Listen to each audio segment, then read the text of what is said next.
You're not lazy, you're not broken, you're not cursed with bad luck, you're just running from yourself. Every time you procrastinate, chase toxic love, numb your feelings with distractions or talk yourself out of growth, it's not failure, it's self-sabotage. And self-sabotage is never random. It's your unconscious mind protecting you from unresolved pain, shame, or fear of change. The truth is, most of us were never taught how to sit with ourselves, so we learn to escape, scroll, binge, avoid, repeat. But escape is not freedom, it's a prison with invisible walls. Until you face the parts of you you've been running from, you'll keep breaking your own heart, blocking your own path and wondering why nothing ever changes. It's time to stop fighting shadows. You don't need to be fixed, you need to come home to yourself. Because the deeper truth is, you're not afraid to fail, you're afraid to be fully seen. Self-sabotage is often misunderstood as weakness or laziness, but in truth it's a deeply intelligent yet unconscious mechanism of self-protection. When a person continuously undermines their own efforts, ruins relationships, avoids opportunities or delays important decisions, it's not always a lack of willpower, it's often a sign that some part of them is trying to stay safe. At first glance this seems paradoxical. Why would we try to protect ourselves by holding ourselves back? The answer lies in the emotional experiences we've internalized, especially in childhood or formative years, where certain outcomes became associated with pain, shame, or danger. Imagine a child who grows up in a household where expressing emotion is punished or ignored. That child may internalize the belief that vulnerability equals danger. So later in life, when faced with a situation that calls for emotional openness like falling in love or trusting a friend, the unconscious mind sends out alarms. The body feels anxious, thoughts race, doubts arise. Suddenly the person pulls away, picks a fight, or disappears entirely. From the outside this looks like self-sabotage, but from the inside it's self-protection, the psyche shielding itself from what it perceives to be a threat based on past wounds. Another example is someone who desires success but procrastinates endlessly. They set goals, make plans but never follow through. This too might not be laziness. It might be that somewhere deep within they believe that success will lead to judgment, pressure, or isolation. Maybe they were once ridiculed for standing out. Maybe achievement brought envy or emotional distance from those they loved. The unconscious mind remembers that pain even if the person doesn't consciously link the two. So the brain steps in to protect them by avoiding the very thing they want. This understanding radically shifts how we approach change. Instead of trying to force ourselves into discipline, we begin to ask deeper questions. What am I really afraid will happen if I succeed? If I open my heart? If I speak my truth? And who taught me to fear these things? The real healing begins not by pushing harder, but by listening to what the sabotage is trying to tell us. Underneath every form of self-sabotage is a part of us that believes it's doing the right thing, keeping us small so we won't be rejected, keeping us silent so we won't be hurt, keeping us stuck so we won't be disappointed. The problem is not the intention, it's the outdated strategy. That protective behavior may have worked when we were younger, but now it limits us. When we begin to recognize this, we stop seeing ourselves as flawed and start seeing ourselves as fragmented. There is no war within, only wounded parts trying to protect the whole. The way forward is not through punishment or shame, but through curiosity and compassion. We need to build a relationship with these parts of ourselves, not to eliminate them, but to update their role. We can say thank you for trying to keep me safe, but I'm not that helpless child anymore. I can handle this now. When we approach self-sabotage this way, the patterns begin to loosen. We stop being at war with ourselves. We stop labeling our resistance as weakness and start decoding it as wisdom. This unlocks a powerful shift, from inner chaos to inner cooperation. The part that sabotages can become the part that supports once it feels safe and heard. But this only happens when we slow down enough to listen. Because behind every avoided conversation, every missed deadline, every ruined opportunity, there's a story. And if we don't listen to that story, we'll repeat it again and again, thinking we're broken, when in fact we're just afraid. True transformation happens when we meet ourselves with understanding. Self-sabotage loses its power when we realize it's not an enemy, it's a misunderstood protector. Once we see this, we can begin to work with our patterns instead of against them. We can recognize the fear behind the behavior and choose differently. We stop escaping and start engaging, not by force but by connection, and this is where freedom begins. Not in perfection but in presence, not in control but in compassion. When you finally understand why you sabotage, you don't just stop the pattern, you reclaim the power that was always yours. The mind creates narratives as a way to organize experience, to give meaning to confusion, and to feel a sense of control in an unpredictable world. However, many of these stories become traps rather than tools.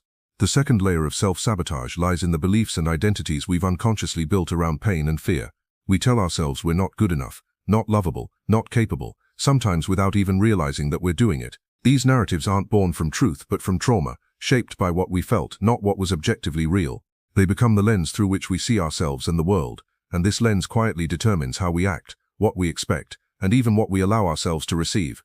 For example, someone who was constantly criticized growing up may have internalized the belief that they are never enough, so even when they receive praise or accomplish something meaningful, it doesn't register. It bounces off the surface because the inner story says, this must be a mistake, or they're just being nice. The subconscious rejects the good because it doesn't fit the established script. Over time, the person may stop even trying, unconsciously ensuring that their life aligns with the story they've always known. It feels safer to stay small than to risk proving the inner critic wrong, because if the story is false, then everything they've built on top of it comes into question. These self-imposed stories shape behavior in subtle yet powerful ways. They guide who we trust, what we pursue, and how we cope. A person who believes love always leads to abandonment might push partners away before things get serious. A person who believes they must be perfect to be accepted may burn themselves out trying to meet impossible standards.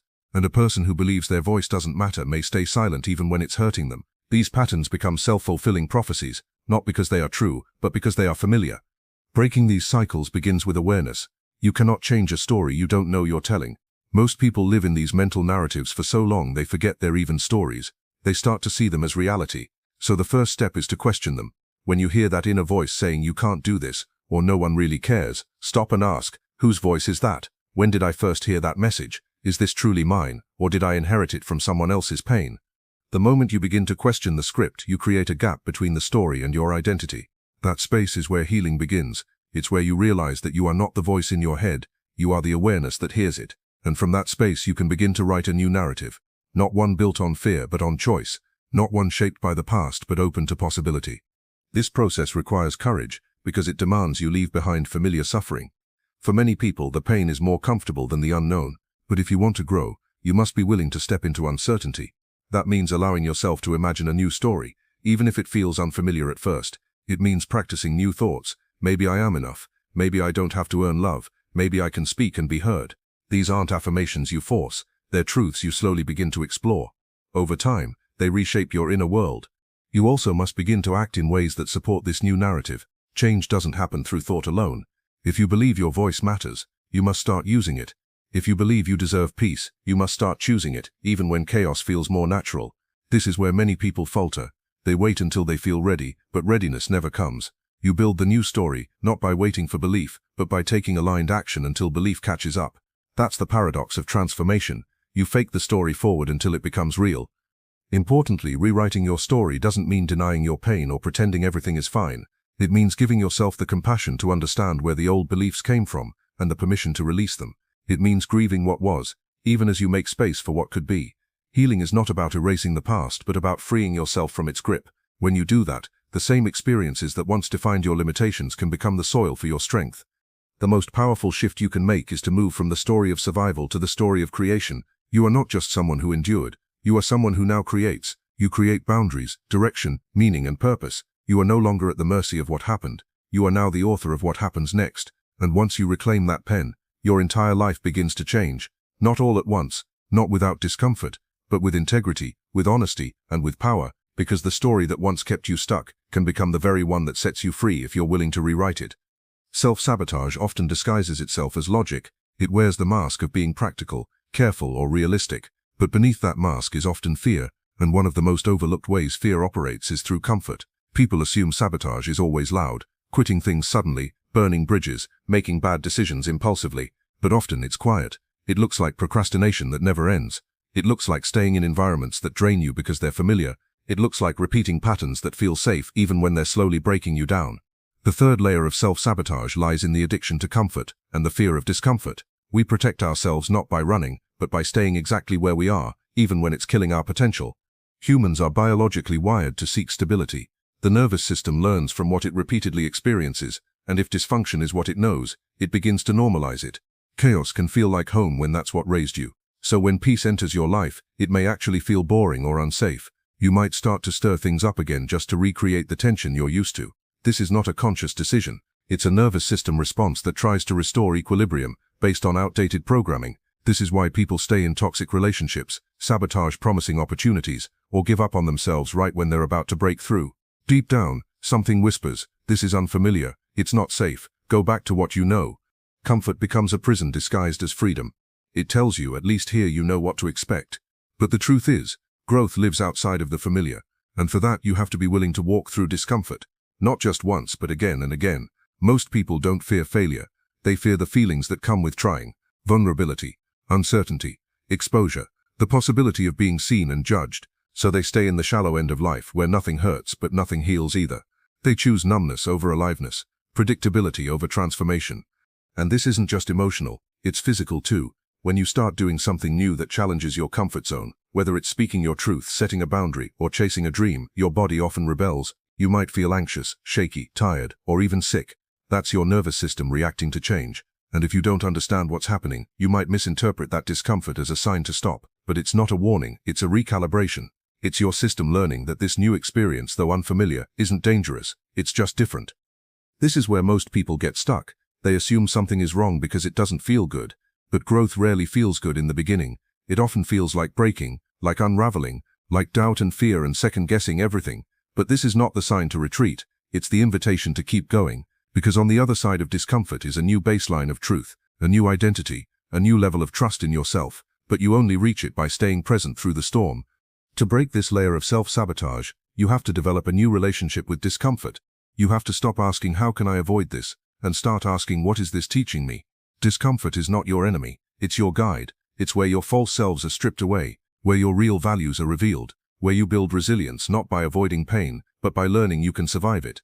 You learn that fear doesn't mean stop, it means pay attention. You learn that doubt doesn't mean you're wrong, it means you're human.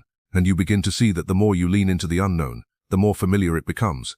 One of the most important practices in this process is mindfulness, learning to stay present with the sensations of discomfort without running from them. When you feel anxious, can you sit with it instead of numbing it? When you feel unworthy, can you observe the thought without believing it? When you feel resistance, can you recognize it as part of your evolution, not a reason to give up? These are not easy practices, but they are powerful ones, because every time you stay with the discomfort instead of escaping it, you rewrite the story your nervous system has been telling for years.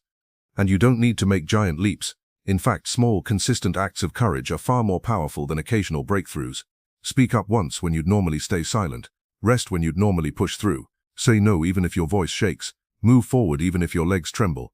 Every time you do something that goes against the pattern of comfort-driven avoidance, you reclaim a piece of yourself, and those pieces add up. They become a mosaic of strength built not on the absence of fear, but on the willingness to move through it. Eventually, the very things that once scared you become part of your normal. What was once uncomfortable becomes your new standard. You stretch, you adapt, you grow, and that growth becomes self-reinforcing. You start to trust yourself not because things are easy, but because you've learned you can handle them even when they're hard. That's real confidence, that's real power, and that's how you break free. Not by avoiding discomfort, but by walking straight into it and finding out it wasn't there to destroy you, it was there to transform you. Self-sabotage often survives because it thrives in silence. Most people are not even aware that they are the ones creating resistance in their own lives. They think the world is unfair, that others are luckier, or that circumstances are blocking their path. But beneath all that lies a deeper truth. You cannot change what you don't acknowledge. The fourth and final layer of self-sabotage is the unwillingness to confront yourself honestly. It's easier to blame the outside world than to admit that your patterns, thoughts, and emotional wounds are playing a role in holding you back. This is not about shame or self-blame, it's about ownership. Ownership is the bridge between awareness and transformation. Without it, healing remains theoretical. With it, healing becomes possible. To break free, you have to face the inner narratives you've been unconsciously living by. These stories often formed in childhood. Stories like I'm not enough, I always ruin things, no one really sees me, or if I try I'll fail. These beliefs don't sit on the surface, they're buried deep, influencing your choices, behaviors, and reactions. And because they operate below awareness, they feel like truth. But they're not truth, they're trauma dressed as logic. The mind clings to these narratives because they explain pain. They give you a reason for why things didn't work out, and they create a false sense of safety. If you already believe you'll fail, then failing won't surprise you. If you assume no one will love you, then rejection won't hurt as much. These are survival mechanisms, but they come at the cost of your growth. It takes radical honesty to admit you are still carrying wounds that you've built your personality around. That maybe you've chosen certain paths not because you truly wanted them, but because you were trying to prove something or protect yourself. That perhaps your confidence is performative, your busyness is a distraction, and your perfectionism is a mask for fear of being seen. These realizations are not comfortable. They dismantle the ego's idea of who you are. But they are necessary if you want to evolve into someone who doesn't keep repeating the same painful cycles. Healing begins the moment you stop defending your limitations. When you can say, yes, I've been playing small, or yes, I've been afraid to try, you reclaim your power, not because you're weak, but because you're ready to stop pretending. This level of self-awareness is a spiritual initiation. It humbles you, it softens you, but it also awakens you. You begin to see that no one else is coming to rescue you, and that's not a tragedy, it's a liberation. It means you're free to write a new story, one that isn't built on old wounds but on conscious intention. This doesn't happen overnight. It's a process. It starts by observing your patterns without judgment. Ask yourself, when do I shrink? When do I deflect love? When do I avoid responsibility? What part of me benefits from staying stuck? These questions are powerful not because they offer quick answers, but because they open doors within you that have long been closed. With time, you begin to notice how your inner critic speaks to you, how your nervous system reacts to opportunities, how your fear masks itself as logic. This noticing is the beginning of mastery. You also have to learn to be compassionate with yourself through this journey. Self-sabotage is not a sign of weakness, it's a sign of unhealed pain. Most people don't sabotage because they hate themselves. They do it because some part of them is still afraid of being hurt again. Self-sabotage is self-protection in disguise, and if you can recognize that, you can begin to meet those parts of yourself with care instead of shame. You can say to your inner child, I know you're scared, but we're not living in the past anymore. I'm here now, we can choose differently. Another important part of breaking free is creating